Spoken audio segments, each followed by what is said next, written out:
KDYTV.com, the Maria Sanchez Show. We are live. Thank you so much for joining us, and spread the word. We were a little secret. Now we're kind of more public. We're still getting a few kinks out of the website, which we launched last week, and mostly it's just about loading up everything that we've done thus far now onto it. As I mentioned, we're going to be broadcasting live from the Government Center on Tuesday, November 2nd from 8 to midnight. So join us there, and if you want to swing on by, I know you're having a victory party, as I recall. We are having a victory party. We're looking forward to that, and I'm going to go ahead and throw out the name, Jeff Gorell. So, but I'm not saying who I'm voting for. It's just I'm hosting the victory party for Jeff, because we're not allowed to say who we vote for. So, this is Scott Harris, my guest, the owner of Mustang Marketing, and our political whiz kid, if you will. There we go. And another way to refer to you.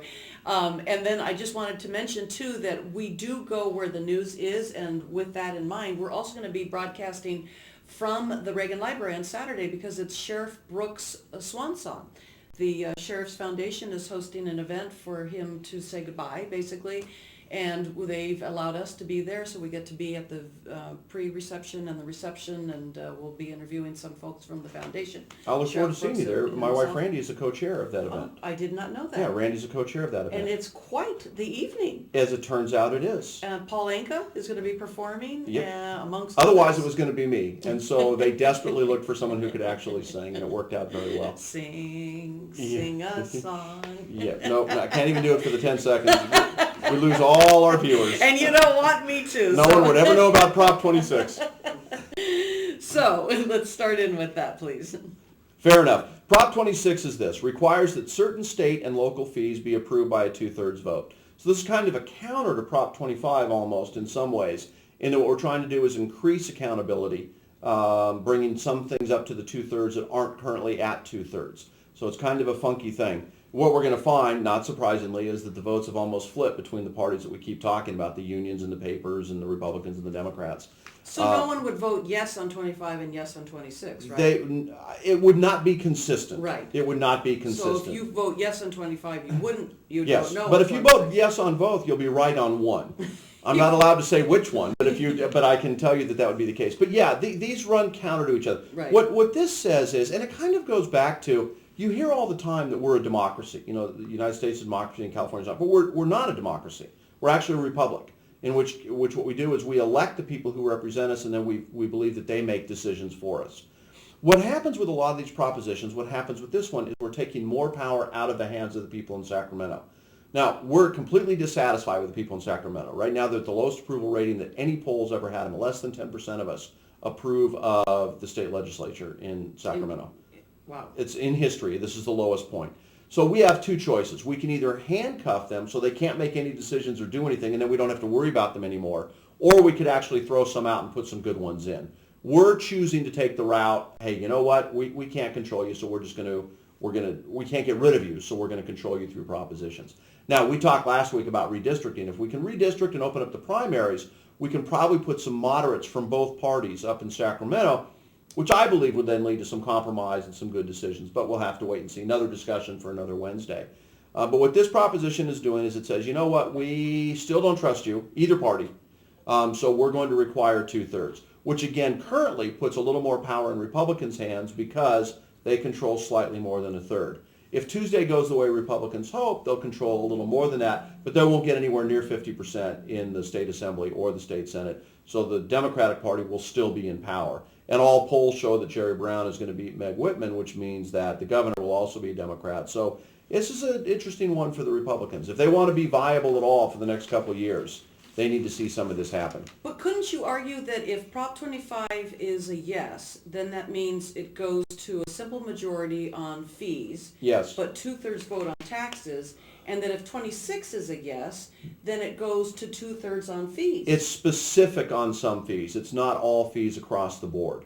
Okay. So it's specific on some, which we don't have time to go into all the details. But it basically says these fees are really important, so this is going to require 2/3.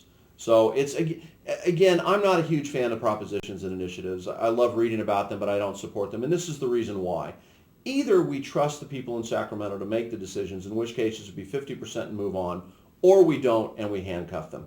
You know, and if we're going to handcuff them, make everything 2/3, right? Fees, taxes, make it all 2/3.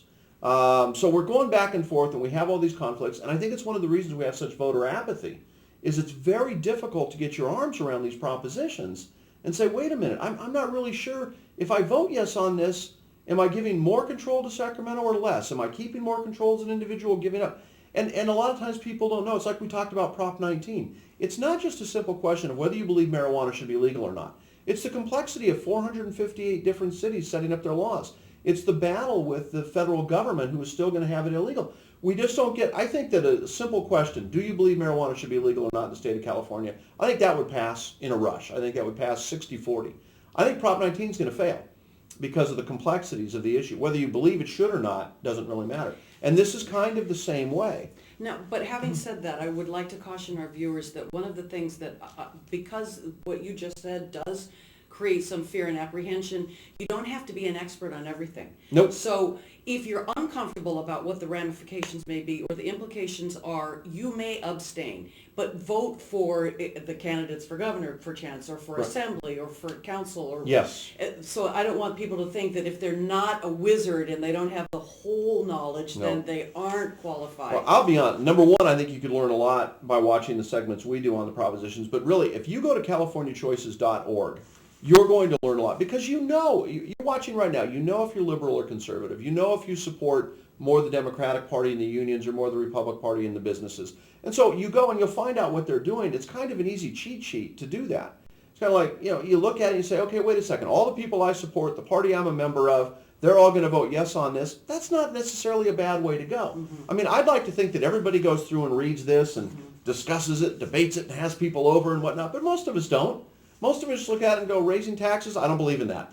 Lowering taxes, I do support that. Education, I love. Public safety, maybe I'm not so concerned about. So what this is going to do now, the people who are against this are saying, well, the fees that are going to be paid if we're allowed to raise the fees easily, it's not so bad because it's what I call the bigs, oil, tobacco, and alcohol. Those are the ones that are going to be hit the hardest. And we don't mind that. Those are sin taxes. So, I know. I'm glad you mentioned that because I believe I learned that term from you. The bigs? During the sin tax. Oh, yes. Yeah. During my radio days with you. So, because there's morals that are dropped in there. Well, it's morals if you're doing, again, prostitution would be a pure sin tax. Alcohol and tobacco, it's kind of easy to get people to tax those because it's a guilty pleasure anyway. Now we've gotten to a point where big business is bad. That's become a pejorative.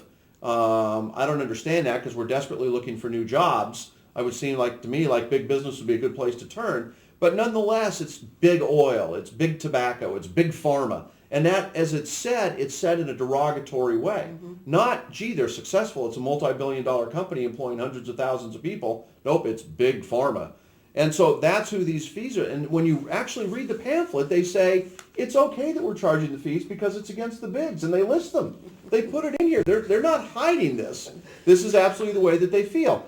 And the money's going to go to what they call good causes, education, public safety, the things that the state is currently funding and having to underfund. And we have a $20 billion budget deficit. And they're saying, wouldn't you rather the money went to your second grade child's teacher than went to big oil? Well, when you position it like that, the counter discussion to that is, what about freedom? What about our rights? What about liberty? What about capitalism? If the question is simply, is the money better for a teacher or a cigarette salesman, most of us would say a teacher, but it's not quite that easy. So that we're clear, again, our local Economic Development Association, the California Chamber, Howard Jarvis taxpayers, they're all for it. Newspapers are 16-2 against it, very strong against it. The unions, the League of Women Voters, and the Democrats, absolutely against it. Meg Whitman and the Libertarians are for it. And again, this is shocking news to your regular listeners, but Jerry Brown has once again chosen to not take a position. And I want to clear this up. Not a lack of courage on the Attorney General's part, but an unwillingness to come out and say, here's where I stand on an issue that impacts 38 million of you. But vote for me. And Scott keeps referring to that because I chastised him last week. And because he doesn't take a position on any of the propositions. Well, I do find that extraordinary, but he's getting away with it. And not on this show. No. Not on the Maria Sanchez show, he's not. But you did just say something, too, that we kind of let slip by, and maybe we'll get into that a little bit later, but that you said all the polls show that he's going to be winning. Well, the polls show that he's winning. I mean, and winning by a lot. As is Barbara Boxer. They are both winning. And Carly has some trouble. She had to go in the hospital yesterday, and that does not bode well because a lot of people, that her shot at winning on Tuesday is to have a big Republican turnout, a low Democratic turnout, and to flip a lot of independents her way. Right. But I think there's a lot of people that are going to say, wait a second, if she's not strong enough to get through the election cycle, is she really going to be strong enough to be a senator? Now, I disagree with that position. It was an infection based on her breast cancer and a lot of things going on. But nonetheless, the headline is Fiorina taken to the hospital during election event. I know. That's not really a great headline for gathering new votes. Because my mom had that infection after her breast surgery too. So I think a lot of women have, and I think if people read beyond the headlines, which most of us don't, then people would understand it wouldn't be a problem. But the headline is she's taken away to the hospital, and we don't know when she's coming out, and that's just not going to bode well for her. Scott Harris, Maria Sanchez, you're watching the Maria Sanchez Show on KADYTV.com. We'll be right back.